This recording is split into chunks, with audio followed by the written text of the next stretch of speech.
We got lots of thunder and lightning outside, so we've moved inside. And what shall we talk about? It's Oscars night. And who's not watching the Oscars? Not me, because I'm talking to you guys. But there's a couple movies I watched that I appreciated that are up for awards tonight. Frankenstein, obviously, and if you've seen the Plum news of this morning, we talk about F1 and Frankenstein, so go check that out. And I guess the theme of today is the humanity of monsters. So I appreciate that about Guillermo del Toro's movies. Often deal with the outcast and give a humanity. And I just took a screenwriting workshop on writing three-dimensional villains, and it's so key to not, there's a reason behind why a villain is bad, and yeah, they double down on evil halfway through the movie or towards the end, but there's a reason. They've got a motivation. They believe they are justified in their villainy. And when I was I'm Max Eyre, the creator of Plum News, and Plum News and PlumbTales are designed. Their goals are to find the people out there that are a little bit disenfranchised by the content that's available to watch. They want edgier stuff than the Christian market's making. They want more faithful stuff than Hollywood's making. So, trying to find my people, right? Because what I write is too secular for the church audience. I shouldn't say secular, because everything can be sacred, but too edgy, and for the all audience Wednesday night, church outreach. And the faith elements that I like to write about or integrate into my characters. I don't trust that Hollywood, because I have no power in Hollywood, I don't trust that Hollywood would protect those. So that's what PlumbTales is about. Plum News is the newsletter of PlumbTales. PlumbTales, the main feature right now that I believe in, is having a calendar where all the member teams, the creators, can post their opportunities for you, our fans, to join in some sort of, right now we're just doing these live streams, but I'd love to get to the point where we invite you on set with a live stream and you get to interact with the director and the actors, and that would be a dream for me. So I'm working on building a mobile live streaming it's a platform. It's in a suitcase right now with a telescoping pole that holds a camera. If I could hold up a mirror, you could see it. And eventually it's got a 4-hour battery inside, and eventually it'll have a Starlink Mini on top, and we can go anywhere and talk live to whoever wants to tune in. So that's a bit about PlumbTales. And then I'm also the producer and attached to direct Pray for Mason, which is one of the creator projects. So that brings us back to villains with a humanity. And when I was pitching the movie at first, I would start off with 6 teenagers trapped in a cabin in the woods. But that's so familiar. There's so many movies that boil down to teenagers trapped in a cabin in the woods. And I wasn't getting any interest. And then so I was pursuing, how do I pitch the movie and put a spin on it that's unique. So, when the viewing audience, if it's too familiar, they'll get bored. But if it's too unique, it might be too experimental. So you got to find your happy place between familiar and unique. And for me, with Pray for Mason, it was learning how to pitch it. And so when I was having trouble, I flipped the pitch from the protagonist Lucas's perspective to the villain Mason. And he's really he's not wanting to be a villain. He just overreacts, and in his emotion, he overdoses on a zombie drug. So when I learned to pitch the movie from his perspective, the bully who wants to reconcile to the kid that he's been bullying. So then it became, well, he's three-dimensional. He honestly wants to, he's invited himself along on this road trip to the cabin in the woods, and he honestly wants to engage and reconcile and try to become human again. But and so that's how I learned how to pitch the movie from Mason's perspective. And I have a fan. Oh, it's not live. Shoot. Thank you for that. I'm talking my head off for no reason. I know, yeah. Oh man, what happened?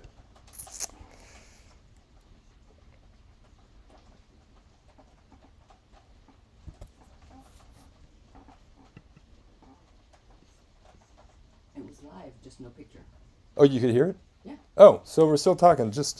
No, that is the picture. That's all okay. Sorry about that. Now you'll be able to see me. Technical difficulties. Not technical. Human error. No, there's the delay. Oh. Yeah. Yeah, see, this is what the switcher looked like. I had it on this frame while I'm talking. And I forgot to switch to the camera. Yeah, well, they've got it. They've got the, hey, this is Ian. I did a lot of talking with the screen. I was focused on speaking to the camera and engaging you and looking in the lens, and I wasn't looking at my switcher. And here's the switcher, and you'll see that I had that frame up with the popcorn eating girl, and I forgot to transition, or that's what it's called, transition to me. So this is how you know it's not AI. This is a human making human errors. So when I started pitching Pray for Mason from the villain's perspective, all of a sudden it became a much more interesting story.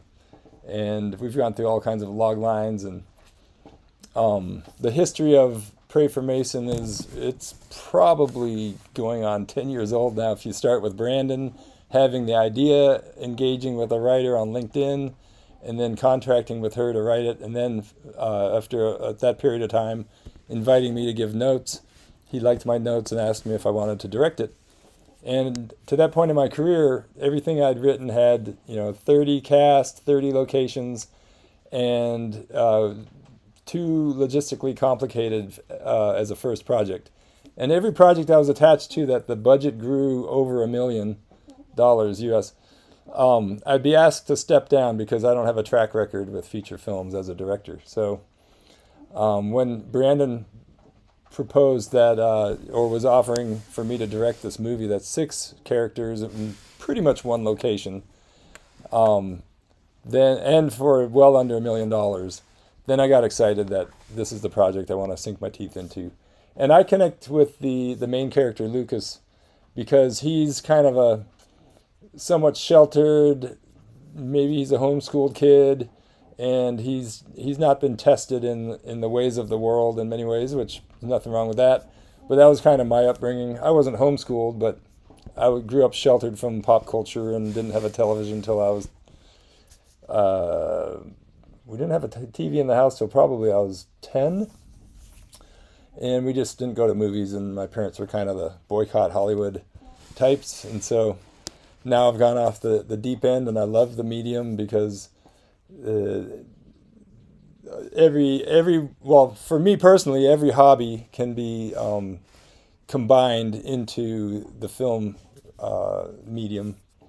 So I'm in my happy place, and I've been blessed to, if I look back 20 years, I've had one non-entertainment related job. So I've been blessed to be in entertainment in some aspect, mostly in stunts, a little bit of special effects. My YouTube channel with my short films blew up for a while, but working on Hollywood productions and micro budgets and medium budgets in various capacities. So it took me a while. Now I have an opinion on a few things, but that doesn't mean my opinion isn't right, and it doesn't mean that the industry and the rules of the game don't keep changing and challenging me. So anyways, let's talk a bit more about Oh, so this is what's happening.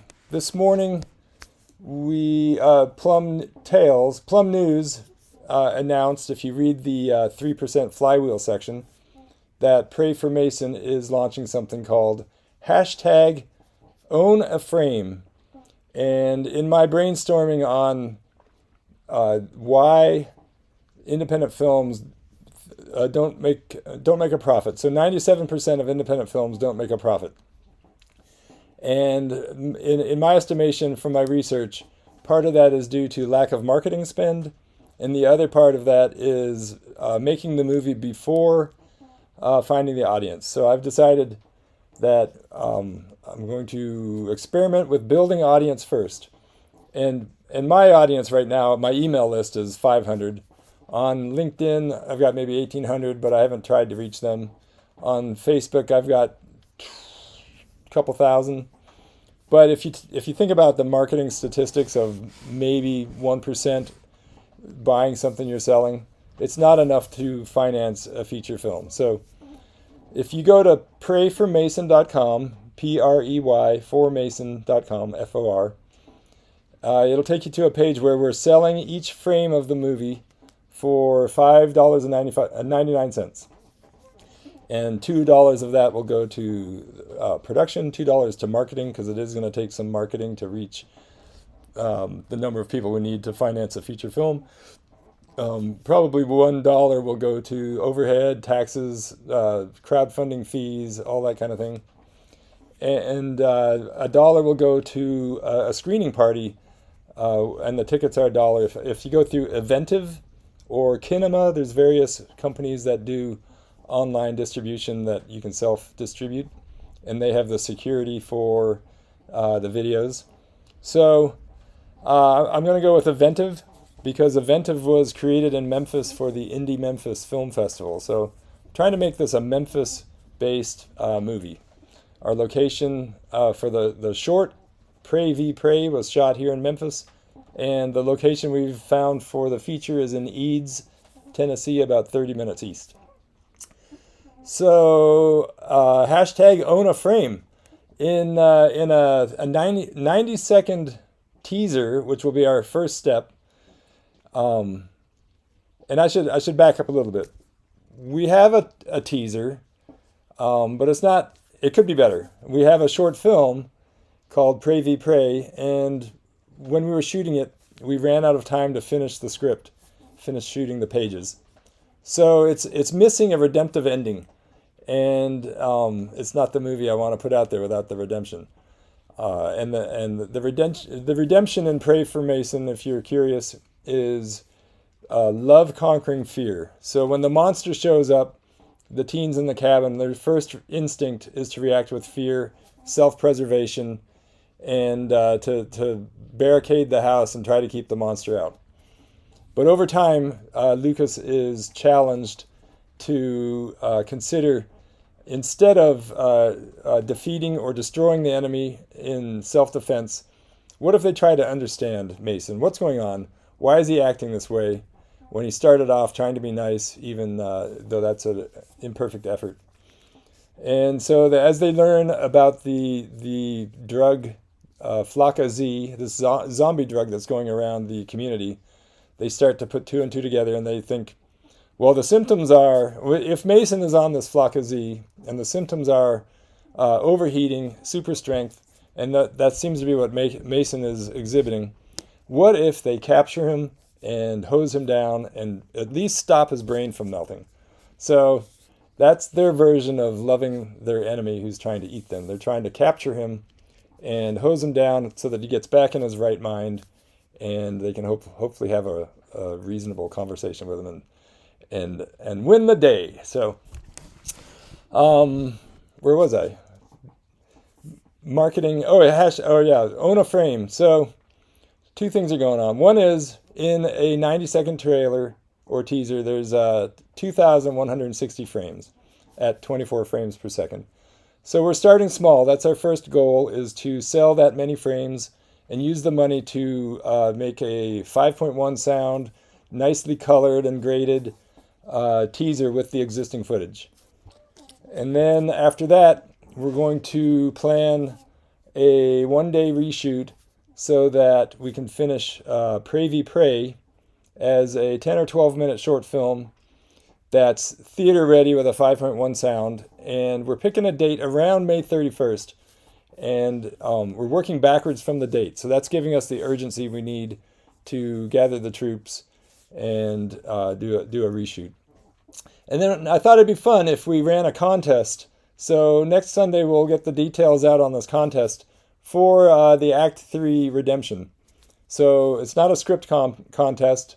It's a story idea. So we'll have you pitch your ideas, and we'll have a voting on Discord. I think we're going to set up a Discord where the voting can happen for the story competition, and then we'll have a couple of weeks to collect story pitches, and then we'll invite the audience that's in Discord to vote, and we'll put the details in the show notes on YouTube. We'll put the details on PlumbTales and possibly in Plum News, although I don't want Plum News to be all about Pray for Mason all the time. And then once we have a plan and a script for the reshoots, we'll plan that day in about 3 or 4 weeks, a day of reshoots, and then we'll have until the end of May to finish the movie to theater standards. And a side effect of that is Indie Memphis Film Festival is back this year, so we will get the short ready for applications for that process. So we hope to be in the Indie Memphis Film Festival Hometowner category in the fall, November 5th through 8th, I believe. So that's the short film. We'll take it a step at a time. 2,000 frames for the teaser, 17,000 frames or 15,000 frames for the short, somewhere in that ballpark. And then when we go for the feature in the fall, there's 129,600 frames in a 90-minute movie. So we're going to need a lot of help. We're going to need to create a lot of enthusiasm and perks and engagement and opportunities for you guys to interact at every stage, from development through test screenings and promotions. And we're going to follow what some of the other movies have done recently. If you saw Two Sleepy People on their Discord, they're paying people to print out flyers and pass them around and market the neighborhoods around the theaters. So once money starts coming in, we'll be able to start hiring you guys to be our ears and eyes and hands and feet all around the nation, and who knows, maybe the world. Because right around May 31st, when we screen Pray for Mason, Pray v. Pray, the short film, that's going to be potentially up to 17,000 people, 17,000 frames. So that's a pretty big party online, but we'll have at least one location that's live in person in a theater with a Q&A. And after the movie screens online on Eventive, we will switch over to the live stream of the Q&A, where you'll get to ask questions of the filmmakers and the performers. So that's exciting. And then, so we're calling that the world's largest cast and crew screening party. And then in the fall, after we shoot the feature and that's ready to screen, we'll have the second world's largest cast and crew screening party. And that could potentially be, we're selling up to 129,600 tickets, depending on the final length of the movie. So lots of room for, if your city has 50 or 100 people in a small radius that want to have a live presentation, we will figure out how to rent a theater and get you guys together with fewer than 129,000 of your best friends. So, I don't know if I have too much more to share. We're going to be launching a daily video, not live stream, but we'll be posting updates daily. So check the YouTube channel, check the Facebook channel, check Instagram, and I want to start TikTok very soon. So thank you for joining us for this conversation, and I'll see you Tuesday. We'll be doing a Zoom for Pray for Mason, 7 p.m. Central. Okay, signing out, and thank you for joining us.